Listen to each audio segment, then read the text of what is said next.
बच्चों, आज हम पढ़ेंगे पाठ 9 पद और दोहे। ये दोहे और पद मीराबाई, कबीरदास और रहीम ने लिखे हैं।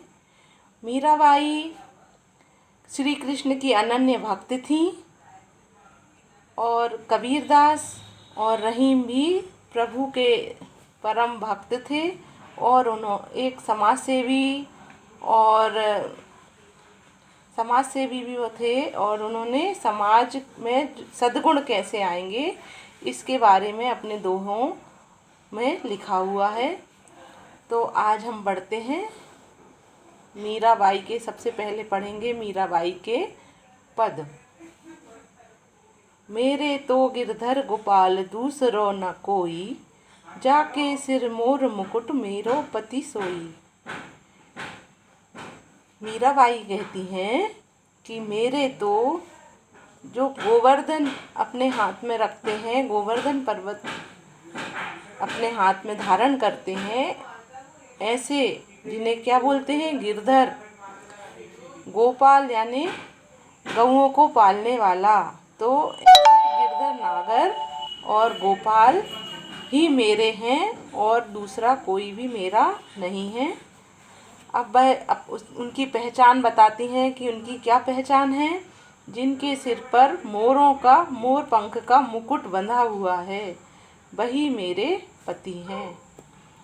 तात मात भ्रात बंधु आप नौ न कोई, छाड़ी दई कुल की कहानी कहा करे कोई। मीराबाई कहती हैं कि मेरे तात यानी पिता, मात यानी माता, भाई और स्वजन, तो मेरे माता पिता भाई और परिवारजन मेरा कोई भी नहीं है। और मैंने अपनी जो कुल की परंपरा है, कानी यानी परंपरा, मान सम्मान, उसको मैंने छोड़ दिया है। छाड़ी दई यानी मैंने अपनी कुल के परंपराओं को और मान सम्मान को छोड़ दिया है, चाहे कोई कुछ भी कहे। संतन डिग बैठी बैठी लोक लाज खोई, चूनिरी के किए टूक ओढ़ लीनी लोई।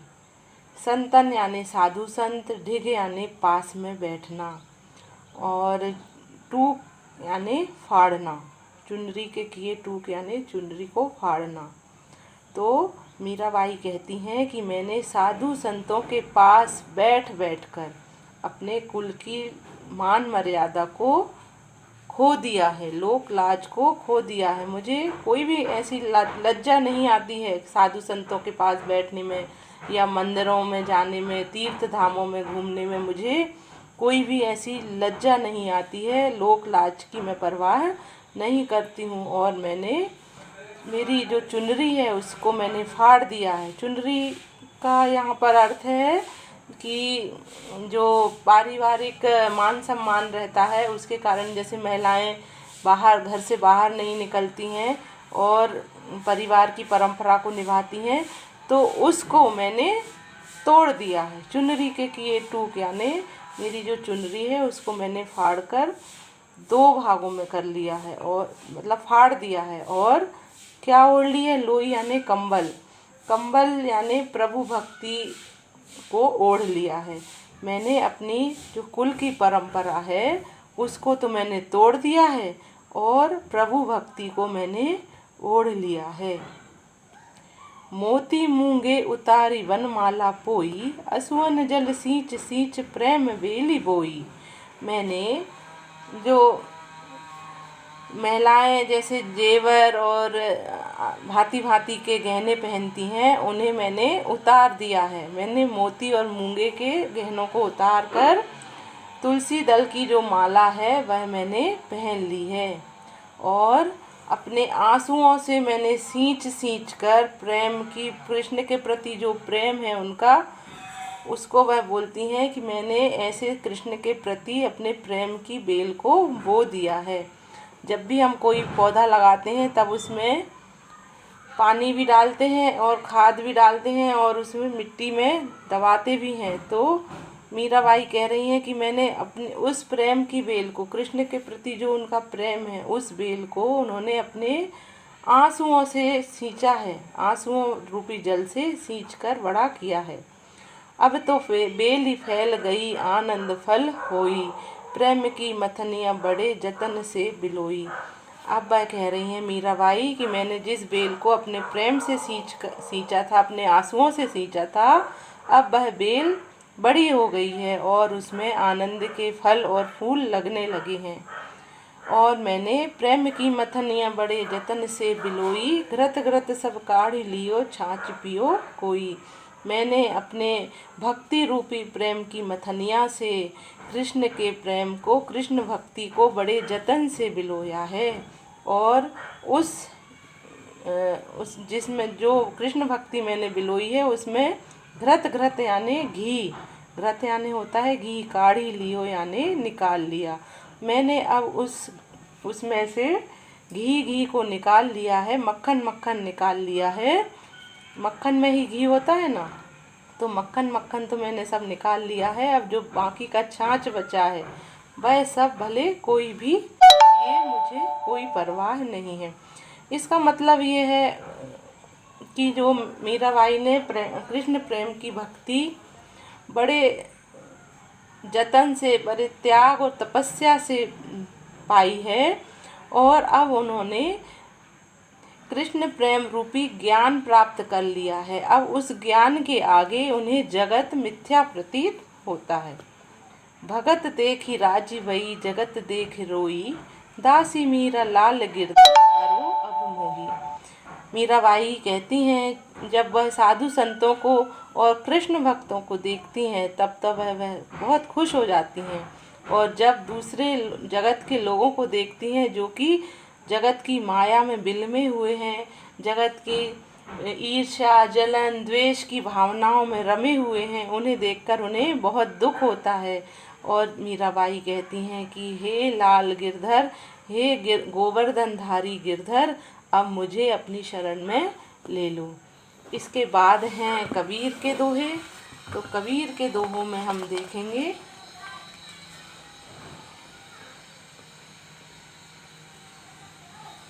कबीरा कहे कमाल सो दो बातें ले सीख, कर साहब की बंदगी भूखे को दे भीख।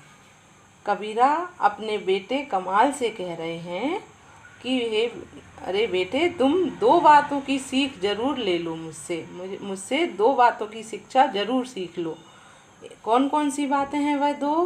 कि एक पहली बात तो यह साहब की बंदगी यानी भगवान की बंदगी करो, भगवान को मानो, और कभी भी कोई भी भूखा तुम्हारे दरवाजे से भूखा ना जाए। कोई भी जो व्यक्ति है अगर वह तुमसे कुछ लेने आ रहा है, कुछ मांग रहा है, तो उसे खाली हाथ मत भेजो। तो कबीरा अपने बेटे कमाल से कहते हैं कि अरे बेटे, तुम दो बातें ज़रूर सीख लो कि सबसे पहले तो भगवान पर विश्वास करो, भगवान की बंदगी करो, और कभी भी तुम्हारे दरवाजे से कोई भी भूखा खाली हाथ ना जाए। दूसरा है बुरा जो देखन में चला बुरा न मिलिया कोय, जो दिल खोजा आप ना मुझसा बुरा न कोय।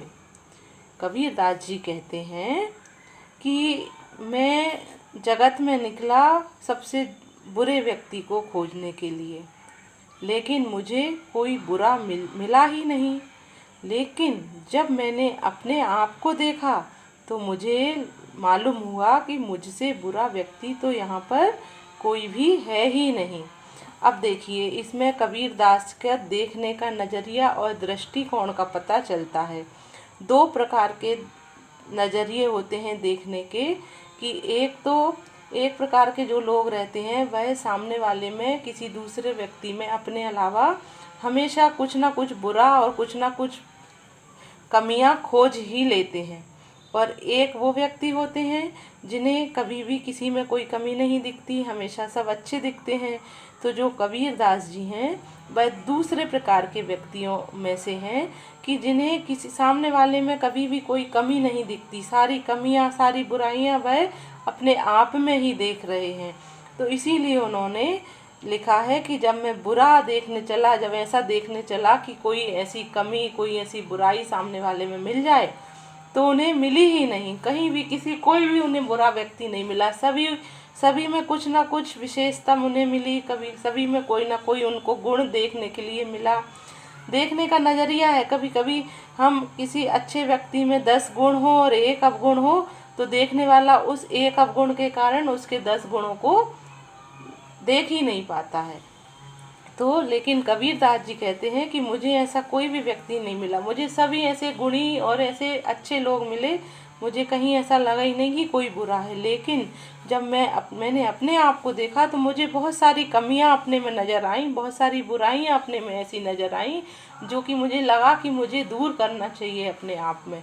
तो एक प्रकार से कबीरदास जी ये कहना चाह रहे हैं कि हम हमेशा दूसरों को देखने में, दूसरों की कमियों को गिनने में लगे रहते हैं, कभी भी अपने आप को नहीं देखते। अगर हम अपने आप का भी निरीक्षण करते रहें, हमेशा करना भी चाहिए, तो हो सकता है हम धीरे धीरे अपनी बुराइयों, जो हमें बुराइयां हम में हैं, वह हम धीरे धीरे कम करने की कोशिश करें, अपने आप में जो कमियां हैं उसे सुधारने की कोशिश करें, और एक दिन हम जाकर कोई श्रेष्ठ व्यक्ति बन जाए। श्रेष्ठ व्यक्ति ऐसे ही नहीं बनते, हमें अपने आचरण को भी बहुत सुधारना पड़ता है, समाज को भी समाज के हिसाब से उसे मतलब देखते रहना पड़ता है कि कहीं हमारा आचरण, हमारा चरित्र कोई ऐसा तो नहीं कि जो हम समाज पर बुरा प्रभाव डाल रहा है। तो कबीरदास जी अपने आप को ही देखने में उन्हें लगा कि मुझ में ऐसी बहुत सारी बुराइयां हैं जो मुझे दूर करना चाहिए, अभी मैं कोई ऐसा श्रेष्ठ व्यक्ति नहीं बना हूँ, और श्रेष्ठ बनने के लिए हमें अपनी बुराइयां खोज कर उन्हें दूर करने का हमेशा प्रयत्न करते रहना चाहिए। बहुत अच्छा दोहा है ये हमारे, अगर कहीं हम इसे अपनाते हैं तो हमारा जीवन बहुत सुखमय और श्रेष्ठ से श्रेष्ठतर बनता जाएगा।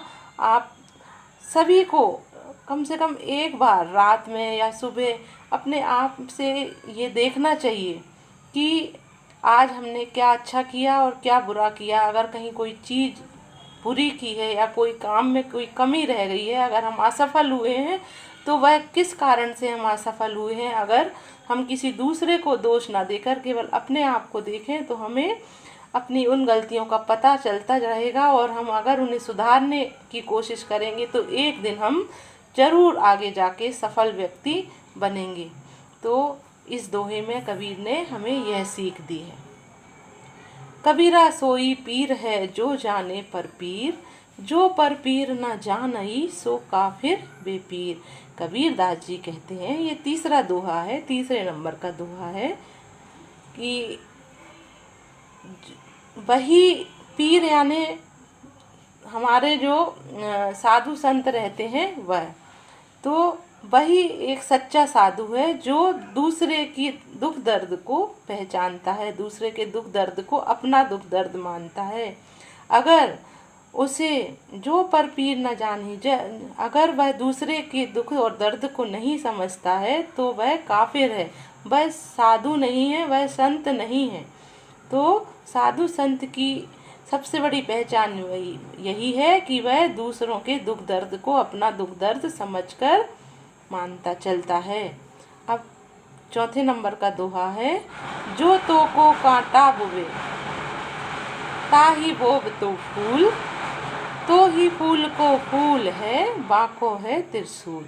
कबीरदास जी कहते हैं कि जो तुम्हारा बुरा कर रहा है, कांटा बोवे यानी जो तुम्हारे मार्ग में बहुत सारी परेशानियां, बहुत सारी दिक्कतें पैदा कर रहा है, जो तुम्हारा बुरा चाह रहा है, तुम उसके लिए भी अच्छा सोचो, उसके लिए भी फूल बो, यानी उसके मार्ग में जो है तुम उसका मार्ग सुगम कर दो।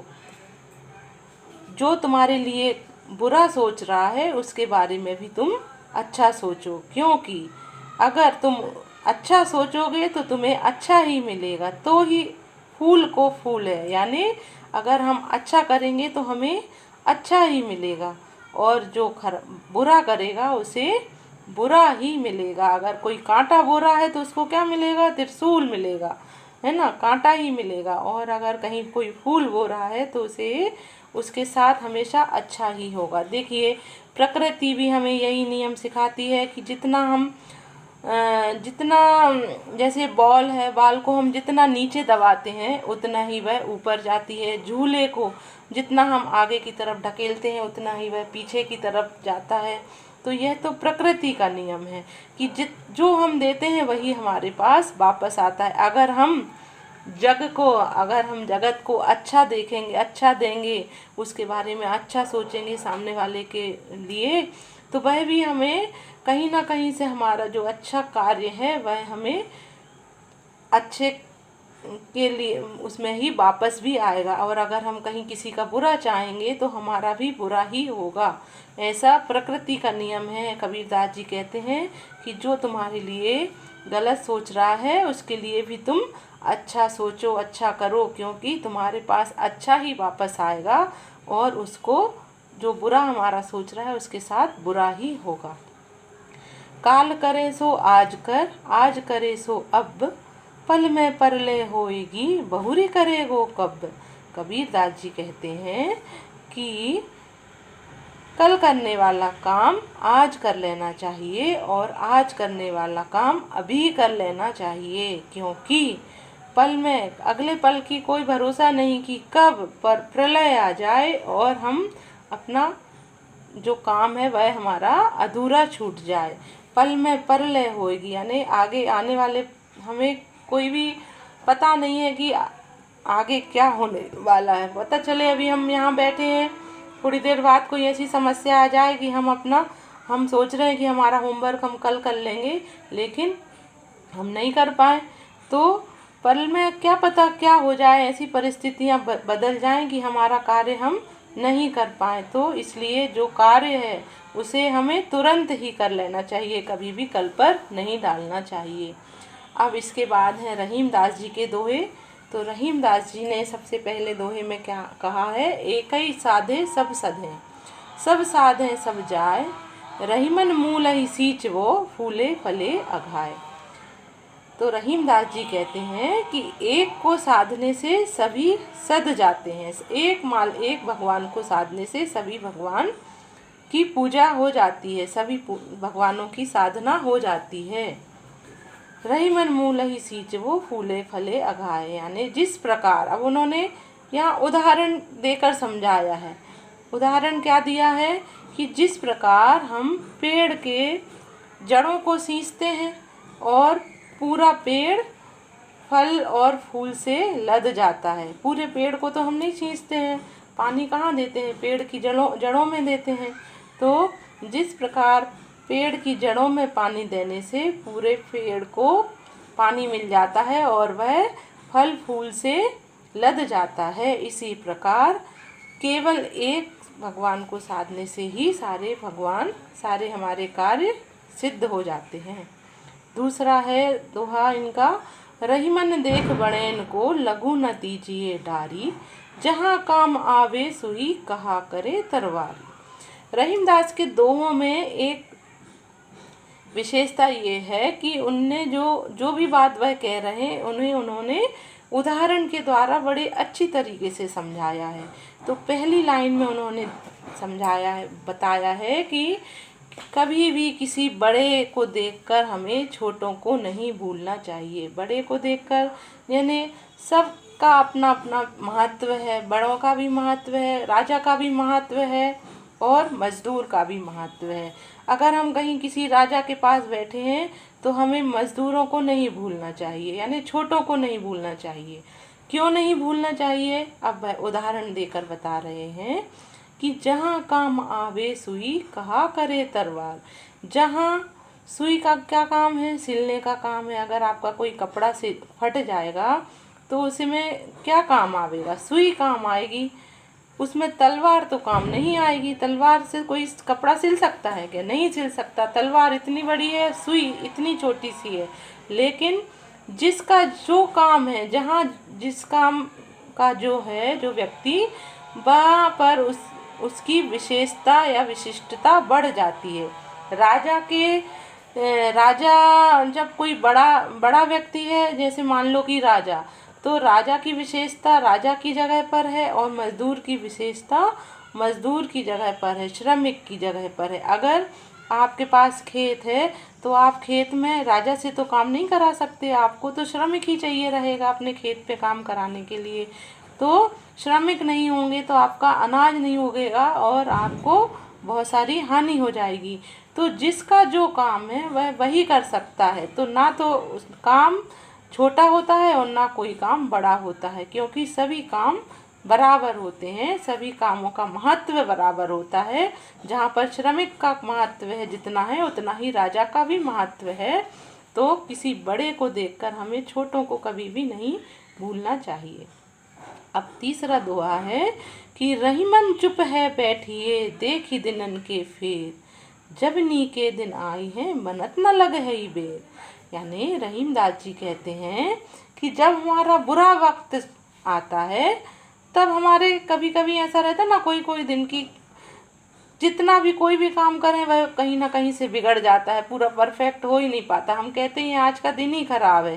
तो रहीम दास जी कहते हैं कि ऐसे समय में जब हमारा दिन खराब चल रहे हों तब ऐसे में चुप बैठना चाहिए, हमें घबराना नहीं चाहिए, क्योंकि जब अच्छे दिन आएंगे तब हमारे काम बनते देर नहीं लगेगी। जब नी के दिन आएंगे यानी अच्छे दिन आएंगे तब हमारा जो काम है उसको बनने में देर नहीं लगेगी।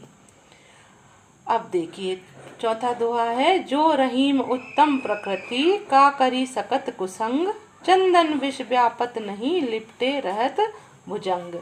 तो रहीम दास जी कह रहे हैं, पहली लाइन में उन्होंने बताया है कि जो उत्तम प्रकृति के लोग हैं उन्हें कुसंगति का असर नहीं होता है। जो सज्जन व्यक्ति हैं उन्हें आप कहीं भी भेज दो, उन पर खराब संगति का या कुसंगति का असर नहीं होता है। अब उन्होंने उदाहरण दिया है चंदन के पेड़ का। चंदन विष व्यापत नहीं, जिस प्रकार चंदन के पेड़ पर क्या लिपटे रहते हैं, सर्प लिपटे रहते हैं, लेकिन चंदन के जो पेड़ है उस पे विष तो नहीं लग जाता, वह विषैला तो नहीं हो जाता, वह तो हमेशा सुगंधित ही रहता है।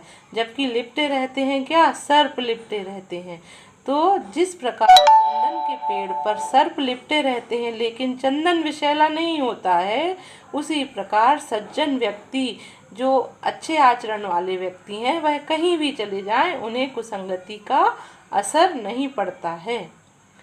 अब है आखिरी दोहा, कही रहीम संपत्ति सगे बनत बहुत विधि बहुरीत, विपत्ति कसौटी जे कसे ते ही साचे मीत। रहीम दास जी कहते हैं कि जो हमारे सगे संबंधी और परिवारजन हैं उनका सबसे बड़ी परीक्षा उसी टाइम होती है जब हमारी विपत्ति आती है। विपत्ति के टाइम पर उनको कसौटी पर कसा जा सकता है, क्योंकि जब अच्छे दिन रहते हैं तब तो सभी हमारे साथ रहते हैं, लेकिन जब बुरे दिन आते हैं तब सच्चे मित्र ही हमारे साथ रहते हैं और बाकी जो अकेले अच्छे के साथी हैं वह हमें कभी भी साथ नहीं देते हैं। तो रहीम दास जी कह रहे हैं कि अच्छे और अपने सगे संबंधियों का पता उसी टाइम लगता है जब हमारे पास हमारे दिन बुरे चल रहे हों, हमारा काम बिगड़ा हुआ हो और हम बहुत कष्ट में दिन बिता रहे हों, उसी समय सच्चे मित्रों की पहचान होती है। तो ये थे पद और दोहे, इन्हें आप अच्छे से समझिए वीडियो के द्वारा और फिर इनके क्वेश्चन आंसर करिए।